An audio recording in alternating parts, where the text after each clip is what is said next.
దేవునికి విధేయత చూపించకపోతే నష్టము, కీడు, శ్రమలు, సమస్యలు, ఇబ్బందులు, ఇరుకులు, వ్యాధులు, రోగాలు వచ్చేది అవిధేయుని వలన.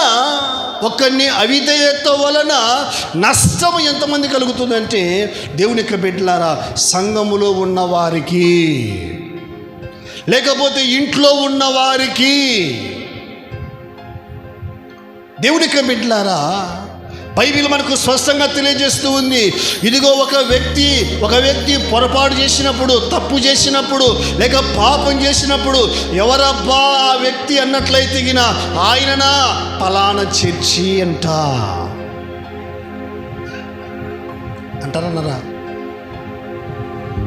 ఒక అమ్మాయి ఒక అబ్బాయి కనపడలేదనుకో, ఎవరు వాళ్ళు?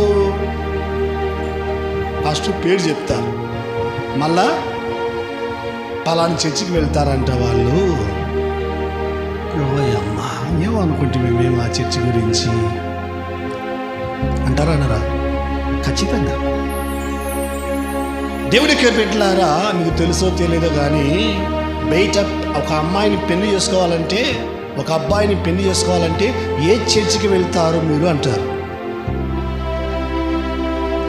ఫలానా చర్చికి వెళ్తామంటే అమ్మ పర్వాలేదులే, ఫలానా చర్చికి వెళ్తామంటే అట్లనా, వెళ్ళినా ఒకటే వెళ్ళకపోయినా ఒకటే. దేవుని బిడ్డలారా, అంటే ఆ చర్చి తప్పు కాదు, పాస్టర్ తప్పు కాదు. మళ్ళీ పొరపాటున ఆలోచన చేయకండి.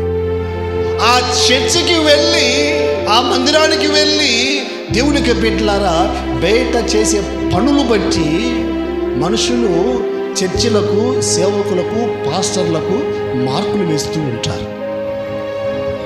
అందుకోసమే బైబిల్ చెప్తూ ఉంది, ఒక సంఘము ఎందుకు, ఒక సంఘము, ఒక ఇండ్లు, ఒక కుటుంబము దేవునికి బిడ్డలారా ఎప్పుడు నష్టపోతుందంటే, ఎప్పుడు దేవునికి బిడ్డలారా ఎప్పుడు ఆ యొక్క కుటుంబ జీవితంలో శ్రమలు సంభవిస్తాయి.